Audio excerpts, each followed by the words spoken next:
Good morning. এখন বাজে সকাল 7:30। চলে এসেছি রান্নাঘরে। তো বুঝতেই পারছো অয়ন আজকে অফিসে যাবে। হাতে এই যে ফল নিয়ে দাঁড়িয়ে আছি, জল খেয়ে নিয়েছি। আজকে ডিম পাউরুটি বানাবো। মানে ডিমের মধ্যে, ডিমের ব্যাটারের মধ্যে পাউরুটিটা দিয়ে ভিজিয়ে যেটা করি ওটাই করব। কারণ রোজ রোজ মুড়ি খাচ্ছি, আজকে একটু ডিম পাউরুটি খেতে ইচ্ছা করছে। আজকে বুধবারও আছে। আজকে আর বসে বসে ফল খাওয়ার টাইম নেই। আজকে তাড়াতাড়ি করে কাজ করতে হবে। অয়ন আজকে তাড়াতাড়ি করে অফিসে যাবে, রোজ দেরি হয়ে যাচ্ছে। আমরা একটা প্ল্যান করছি যে 8টা সাড়ে 8টার মধ্যে যাতে অফিস বেরিয়ে যায়, কিন্তু এটা দেরি হয়ে যাচ্ছে। তো চলো তাড়াতাড়ি করে ডিম পাউরুটিটা করে নিই, ব্রেকফাস্টটা নিয়ে টেবিলে বসি, তারপর তোমাদের সাথে কথা বলছি। তো এই দেখো এখানে একটু পেঁয়াজ আর কাঁচা লঙ্কা কুচিয়ে নিয়েছি। তো একটুখানি সল্ট অ্যাড করবো, ব্যাস আর কিছু করব না। এর মধ্যে ডিম দিয়ে দেবো।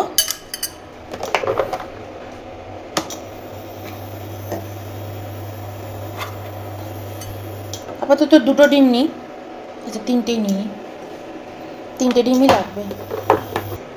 দুটো ডিম নিলাম, একটা রয়েছে, পরে লাগলে নেব। লাগবে তো অবশ্যই, কিন্তু পরে নিচ্ছি। এটাকে ভালো করে ফেটিয়ে নিই। ব্রেড, একটু দুধ দিয়ে দেবো এর মধ্যে।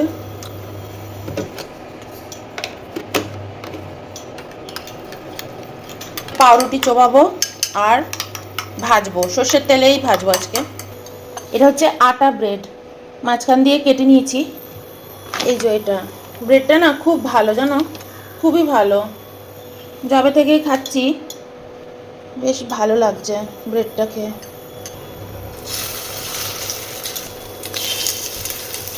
ঝটপট করে চোবাবো আর ঝটপট করে ভাজবো।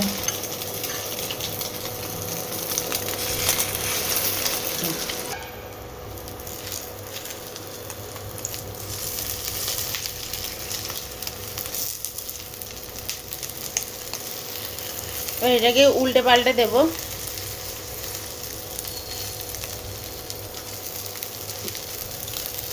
এই দুটোকে একসাথেই উল্টাইতে হইব। যা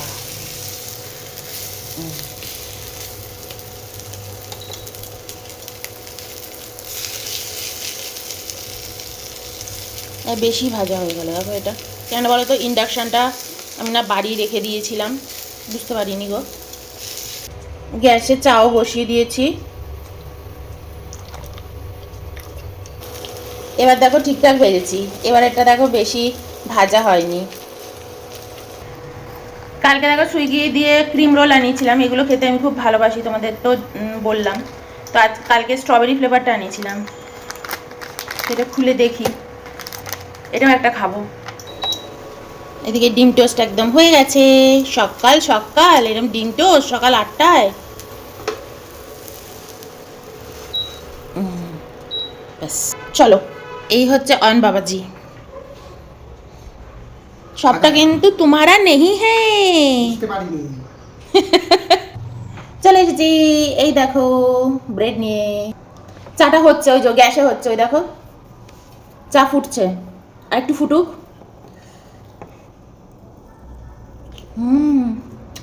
আমি সকাল সকাল কিন্তু বেশ ঠান্ডা ঠান্ডা আবহাওয়া, হেভি লাগে।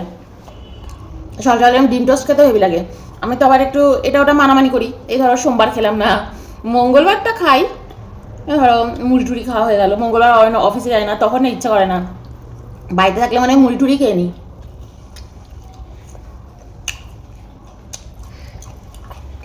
এই বুধবারটা একটু খেলাম, শুক্রবার খেলাম, রোববার খেলাম, এরকম। শনিবার তো ডিম টিম অত খাই না, কিন্তু খুব ইচ্ছা করে সকাল সকাল উঠে এরকম ডিম টোস্ট। তাই না বলো, তোমার লাগে?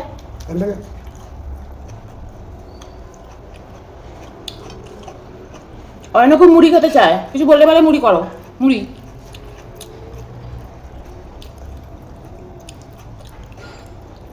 হ্যাঁ মুড়ি তো খাবোই, ওটা তো আমাদের জাতীয় খাবার আমাদের ঘরের, কিন্তু মাঝে মাঝে একটু এরকমও খাবো।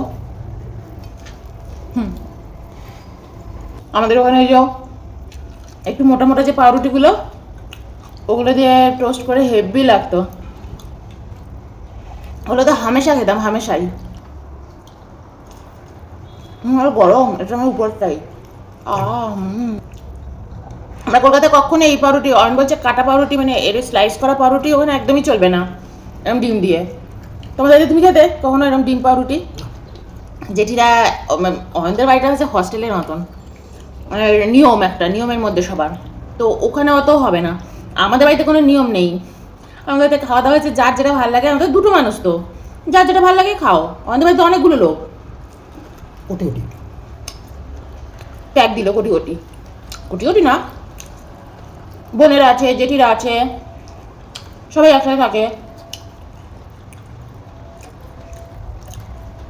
সেখানে সব কিছু একটা নিয়মের মধ্যেই থাকে। আর জেঠুর খুব নিয়ম, জেঠু টিচার, জেঠিমা হচ্ছে পোস্ট অফিসের ইয়ে কি যেন বলে, পোস্ট মাস্টার বলে। আমি কিন্তু না নামগুলো অত মনে থাকে না গো আমার।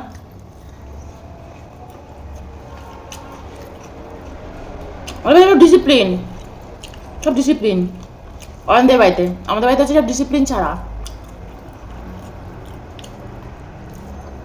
আমি আগে তোমাদের বাড়িতে পড়তে যেতাম, অয়নের কাছে যখন পড়তে যেতাম, তখন আমি আর সিদ্ধার্থ আমরা সবাই খুব বলতাম, এই হস্টেল দেখ। আমি আমার বন্ধুরা সব বলতাম এটা হস্টেল না।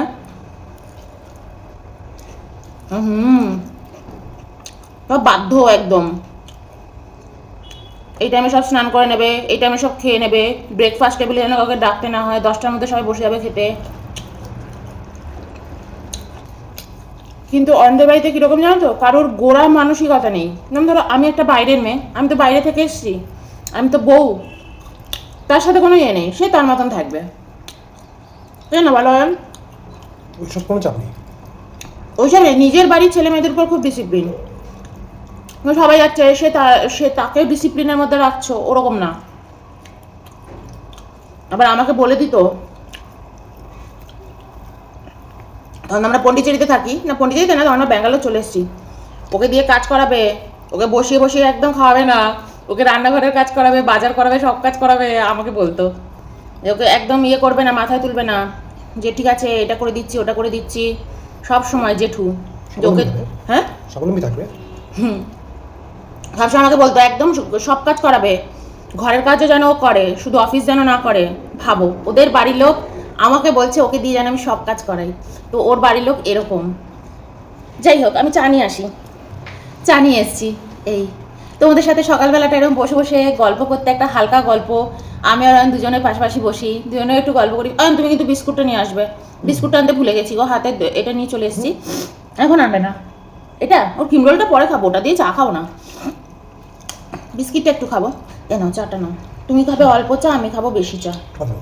তো সকাল সকাল এরকম তোমাদের সাথে বসে এই যেটুকু একটু কথা বলা হয়, ভাল লাগে। নিজেদের পুরনো স্মৃতিগুলো আমরা ইয়ে করি। আর আমরা বাইরে থাকি তো, আমরা এই ধরনের গল্প করতে, এই ধরনের কথা বলতে না খুব ভালোবাসি। মনে পড়ে যায় সব কিছু, যেন জোর করে একটু মনে করানো। আজ তো আর কেউ নেই, সবাই তো মারা গেছেন। আর আছে জেঠিরা আছে, 2 জেঠি আছে, আর সেরকম কেউই নেই। আমার শ্বশুরবাড়ির বড়দের পাট চুকে গেছে, কেউ নেই। অয়নের জ্যাঠা, পিসি, কাকা কেউই নেই। অয়নের তো কাকাই নেই, অয়ন তো নিজেই ছোট, মানে অয়নের বাবা হচ্ছে ছোট ভাই। তো আমার শ্বশুরবাড়ি এখন ফাঁকা, সবাই বাইরে, সব ননদ এরা সব বাইরে বাইরেই থাকে। এই তোমাদের হয়তো অনেক সময় মনে হতে পারে যে তুমি তোমার শ্বশুরবাড়িতে গিয়ে কিরকম থেকেছো, আমি কিন্তু কখনো আমাদের ওরকম থাকা হয়নি। আগেও জানিয়েছি, আগেও বলেছি তোমাদেরকে, আমরা খুব কম সময়ের জন্য যেতাম। অয়নের অফিসের কাজ এমন থাকতো, অয়ন কিন্তু ওই 1 মাস 1.5 মাস গিয়ে ওখানে বসেই কাজ করছি এরকম হতো না। অয়নকে সবসময় একটু অফিসের কাছেই থাকতে হবে, হঠাৎ করে মিটিং পড়বে, অয়নকে আসতে হবে। অনকল মিটিং নয়, সামনাসামনি মিটিং। তো এর জন্য আমরা হয়তো কলকাতায় কখনো গেছি 10 দিনের ছুটি নিয়ে, বা ওখানে বসে হয়তো 3-4 দিন অয়ন কাজ করেছে, কিন্তু 10 দিনের বাদে আমরা আবার ফিরে এসেছি ম্যাক্সিমাম। আর যেহেতু এপাড়া ওপাড়া বাড়ি, আমি আমার বাড়িতে গিয়েই বেশি সময় থাকতাম, ভালো লাগতো, নিরিবিলি, কেউ কিছু বলার নেই। অয়নের জ্যাঠাও টিচার, আমার মাও টিচার, সব এক জায়গায় গিয়ে দেখা হতো, কথা বলতো, গল্প করতো, প্রত্যেককে চেনে। মানে জ্যাঠা অন্য স্কুলের টিচার, আমার মা অন্য স্কুলের টিচার। আমাদের হয়তো কোনোদিনও পরিবেশের কোনো অসুবিধা হয়নি। আমরা এরকম চাইছি, মৌমি এটা করছে না, মৌমি আবার অন্যরকম, এরকম না। থাকো তোমার মতন থাকো, ব্যাস। আমি আমার বাড়িতে একটু আমার মতন থাকতাম, নিজের মতো স্বাধীন। সবাই মিলে ঘুরতে যাওয়া, এদিক ওদিক ঘুরতে যাওয়া, ব্যাস। এর বাড়ি ওর বাড়ি করেই তো সময় চলে যেত। এটা আমার না? তো আমি এইভাবে লাইফ কাটিয়েছি।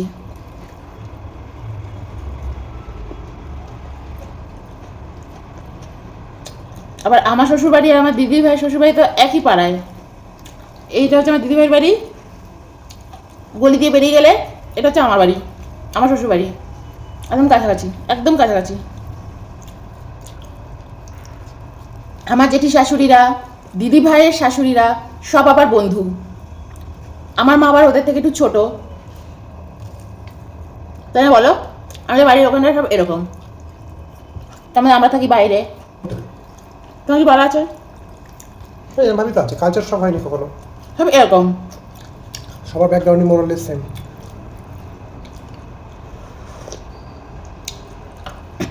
আমরা সবাই মানে সেম ইসের ক্যাটাগরি, এদিক ওদিকের কোনো ব্যাপার নেই। আমার দিদিভাইয়ের শাশুড়ি তিনিও সারা জীবন চাকরি করেছেন, আমার দিদিভাইয়ের শ্বশুর চাকরি করেছেন, আমার জামাইবাবু সরকারি অফিসার। এই আমার এই হচ্ছে আমার স্টোরি। তার মধ্যে আমি হচ্ছি চাকরি বাকরি করিনি, আমি চাকরি করতে একদম ভালোবাসি না। আমাকে তো তুমি বলেইছিলাম, মা খুব চেষ্টা করেছিল আমি যাতে WBCS পড়ি বা স্কুল টিচার হয়ে কিছু একটা করি, কিন্তু আমি করিনি, আমার ভালো লাগে না চাকরি বাকরি করতে। তাও করেছি কিছুদিন। আর অয়ন সব সরকারি চাকরি, সব সরকারি চাকরি। অয়নই শুধু সরকারি চাকরি করেনি, ও কিন্তু সরকারি চাকরি চিঠি পেয়েছিল। তুমি কোথায় চিঠি পেয়েছিলে বলো? কিন্তু সরকারি চাকরি, অয়ন কিন্তু সরকারি চাকরি চিঠি পেয়েছিল। হ্যাঁ, তা কি হয়েছে বলো তোমার সরকারি চাকরির ঘটনা গল্প? সেটা পরীক্ষা দিয়ে এসেছি অনেকদিন আগে। পরীক্ষা দিয়ে আসার জোরে জোরে বলবে। পরীক্ষা দিয়ে আসার পরে দেখছি যে আমি ভুলে গেছিলাম, তার মনেই নেই। তার 4-5 মাস বাদে তখন আমি অলরেডি চাকরি করছি, বেসরকারি চাকরিতে আমি তখন জয়েন করে ফেলেছি। ম্যাকমিলানে করছো? তখন ম্যাকমিলানে করছি। ওই সময় হঠাৎ করে দেখছি একদিন চাকরিটা চিঠি এসছে। মা চিঠি খুলে দেখি যে অলরেডি তখন অ্যাপয়েন্টমেন্ট লেটারও চলে এসেছে, কবে জয়েন করতে হবে 21 দিন বাদে। তা সেটা হচ্ছে মিসলেনিয়াস সার্ভিস। আমাদের ওয়েস্ট বেঙ্গল সরকারের যে একটা পোস্ট আছে, তো সেই সার্ভিসটার নাম হচ্ছে মিসলেনিয়াস। ও বিভিন্ন রকমের ডেজিগনেশন হয়, তো তার মধ্যে একটা অলরেডি এসে গেছিলো। তো এবার বাড়িতে তখন বলছে এই এটা কর এটা কর এটা কর, সবাই মিলে করছে, তুইও কর। রাজভবনের পোস্টিং করেছিলাম। পোস্টিং সব ডেট ফেট সব দেওয়া ছিল, কিন্তু ওই তো তখন তো অলরেডি আমি চাকরি করতে জয়েন করে ফেলেছি। ওটার যে মজা! আর আমি তোমায় বলেছিলাম যে সরকারি চাকরি করলে বিয়ে করবো না। তখন তো আবার প্রেম পর্ব চলছে। তা প্রেম পর্বের সময় তো অলরেডি বলে রেখেছে যে যদি সরকারি চাকরি করে বিয়ে তো হবে না। তা আমি তো আর বাড়িতে বলতে পারছি না যে বিয়ে হবে না, তার জন্য আমি এটা করছি।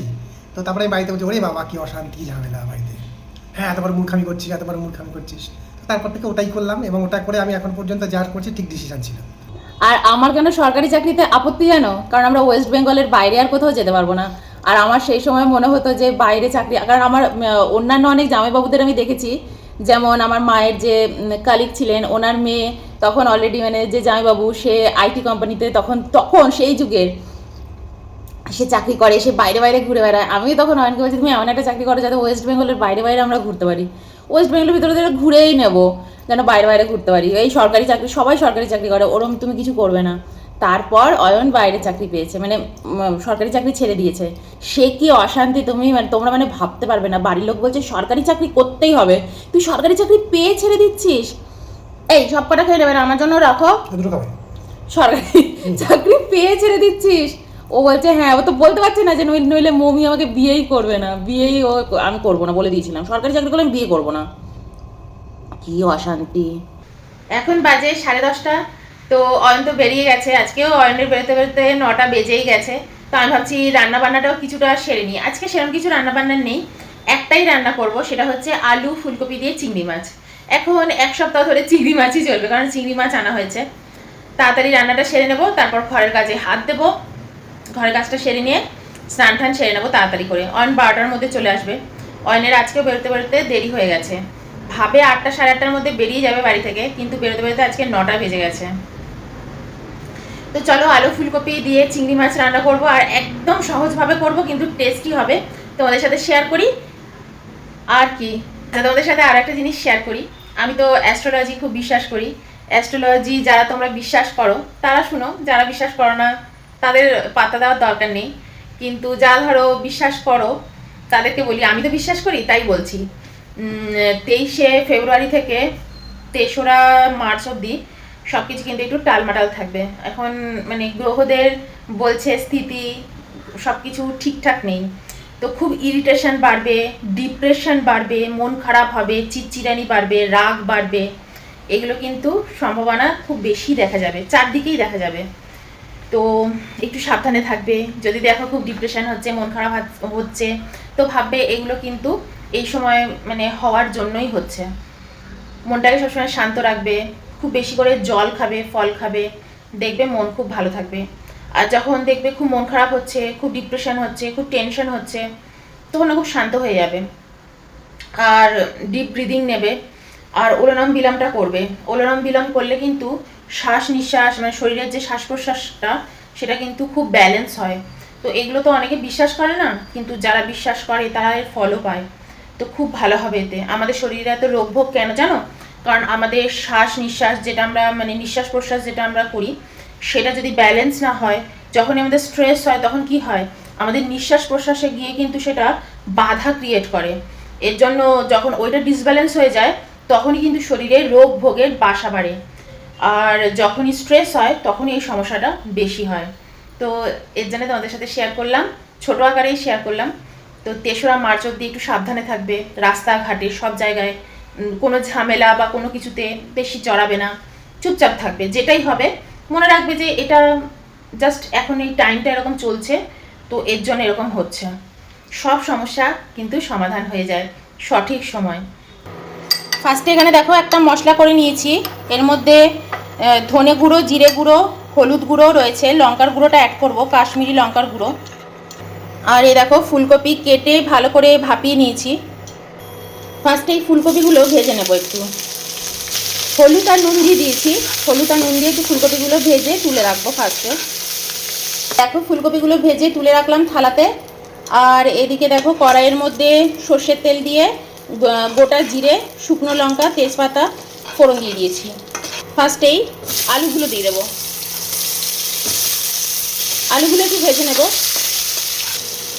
একটু ঢেকে ঢেকে ভাজবো, তাহলে আলুগুলো সেদ্ধ হয়ে যাবে। তো দেখো আলুর মধ্যে দুটো টমেটো অ্যাড করে দিলাম, ছোট ছোট টমেটো দিয়ে দেখো নুন অ্যাড করে দিয়েছি, হলুদ আর অ্যাড করলাম না কারণ এই মশলার মধ্যে হলুদ আছে। এর মধ্যে একটু কাশ্মীরি লঙ্কার গুঁড়ো অ্যাড করলাম। এই মশলাটার মধ্যে জিরে গুঁড়ো, ধনে গুঁড়ো, কাশ্মীরি লঙ্কার গুঁড়ো আর এদিকে হলুদ গুঁড়ো, তো এই দিয়েই মশলাটা তৈরি রইল। তো দেখো টমেটোটা কিন্তু একটু মজে এসছে, আলু আর টমেটোটা একটু ফ্রাই করে নিয়েছি। এবার আমি মশলাটা দিয়ে দেবো, দিয়ে এটা ভালো করে কষবে।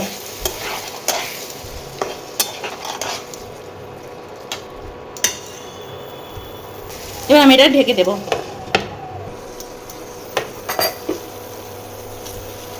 তো এই দেখো আলু দিয়ে মশলাটা ভালো করে কষিয়ে নিচ্ছি। আলুটাও মোটামুটি নরম হয়ে এসছে, অল্প 50% নরম হয়ে গেছে। এবার আমি এর মধ্যে এই চিংড়ি মাছগুলো দিয়ে দেবো। আজ আমি আর চিংড়ি মাছগুলো ভাজবো না, চিংড়ি মাছগুলো এমনিও ফ্রেশ আছে, আর চিংড়ি মাছগুলো এরকম দিয়ে খেলে বেশি টেস্টি লাগবে। এবার আমি এর মধ্যে ভাজা ফুলকপিগুলো দিয়ে দেবো,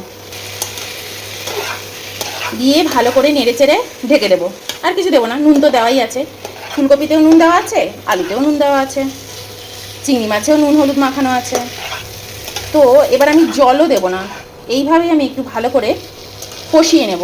এটা নিজের থেকেই জল ছাড়বে, ফুলকপি দিয়ে জল ছাড়বে, মশলা দিয়ে একটু তেল ছাড়বে।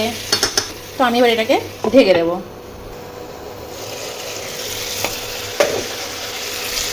তো এই দেখো কীরকম তেল ছেড়ে বেরিয়ে এসছে, জলও বেরিয়েছে। আর এর মধ্যে কিন্তু আমি লুকিয়ে লুকিয়ে একটুখানি মিষ্টি অ্যাড করে দিয়েছি তোমাদেরকে না দেখিয়ে। তো যাই হোক একটুখানি চিনি অ্যাড করে দিয়েছিলাম, কারণ এটা একটু মিষ্টি না দিলে ভালো লাগবে না। এর মধ্যে পেঁয়াজ রসুন কোনো কিছুই পড়েনি। এবার আমি এর মধ্যে গরম জল অ্যাড করে দেব, একটু গরম জল অ্যাড করে দিলাম, একটু বেশি করেই দিলাম, কারণ এটা দিয়েই আজকে খাওয়া, অন্য আর কোনো তরকারি রান্না করব না। এরপর আমি এর মধ্যে গুঁড়ো গরম মশলা অ্যাড করব আর একটুখানি ঘি অ্যাড করব, ব্যাস। নুন টুন সব অ্যাড করা আছে, আমি এর মধ্যে আর কিচ্ছু নুন অ্যাড করব না। আর হ্যাঁ, আমার জন্য একটা কাঁচা লঙ্কা ফেলে দেবো, একটু ফুটিয়ে নামিয়ে নেব। আলু সেদ্ধ হয়ে গেছে, ফুলকপি সেদ্ধ, সব সেদ্ধই আছে। গরম মশলার গুঁড়ো দেবো আর ঘি অ্যাড করব, ব্যাস, তাহলেই হয়ে যাবে। ফুলকপির ঝোল কিন্তু একদম রেডি। আর দেখতে পাচ্ছ কি সুন্দর তেল ছেড়ে বেরিয়ে এসছে। তো এবার এটা বন্ধ করে দেবো আর তরকারিটা বাটিতে ঢেলে নেব। তো এই দেখো ফুলকপির তরকারি একদম রেডি, চিংড়ি দিয়ে। খুব সুন্দর দেখতে হয়েছে, বলো ভালো হয়েছে না? তো চলো এবার এটাকে ঢেকে রেখে দেবো। এখন বাজে 3:30, খেতে চলে এসেছি, খিদে পাচ্ছে। তার আগে একটুখানি ঘুমিয়েও নিয়েছি, চোখটা দেখেই বুঝতে পারছো একটু ঘুমিয়ে নিয়েছি। আমি না এই সময়টা একটু ঘুমিয়ে নিই, সকালের দিকটা বেশ অনেকটা কাজ করি আর সকাল বেশ তাড়াতাড়ি উঠি, তো ওই কারণে এই সময়টা মানে রান্না ঠান্না করে ঠরে নিয়ে এই ধরো 1টার মধ্যে তো ফ্রি হয়ে যাই, তো একটুখানি ঘুমিয়ে নিচ্ছি। আবার যখন একটু বেলার দিকে অফিসে যায় তখন আবার 1টার সময় রান্না করতে ঢুকতাম। তো যাই হোক, আজ হচ্ছে দুটো পদ দিয়ে খাওয়া, একটা আগের দিনেই ছিল আর একটা আজকে রান্না করেছি ফুলকপির তরকারিটা। আর আগের দিনের একটুখানি তোমার ওই ইয়ে ছিল, কি বলে যেন, লাউ ঘন্ট চিংড়ি মাছ দিয়ে করেছিলাম, সেটা একটু ছিল। তো আজকে এই দুটো পদ দিয়ে খাওয়া হয়ে যাবে, তাই যে কাজটাও একটু কম ছিল। তোমাদের সাথে তখন শেয়ার করলাম না যে অ্যাস্ট্রোলজিক্যাল মতে 2রা মার্চ অবধি কিন্তু সব কিছু একটু টালমাটাল থাকবে। তা অয়ন এসে বললো তুমি ভুল বলেছ, ওটা 2রা মার্চ হবে না, 2রা এপ্রিল হবে। এই সময় টাকা পয়সা ট্রানজাকশনও কিন্তু খুব বুঝে শুনে করবে। তো ওটাই বলার জন্য যে 2রা মার্চ না, ওটা 2রা এপ্রিল হবে। অয়ন এসে আবার কারেকশন করিয়ে দিল, বললো যে বলে দাও যে ওটা 2রা এপ্রিল অবধি থাকবে। তো যাই হোক, এরকম অনেক ব্যাপার আছে অ্যাস্ট্রোলজিক্যাল মতে, আমি নিজে মানি তাই তোমাদের সাথে শেয়ার করলাম। তো চলো আজকের ব্লগটা এই অবধি, আবার কালকে চলে আসো তোমাদের সাথে আড্ডা মারতে, গল্প করতে, কি রান্না করছি শেয়ার করতে। চলো বাই।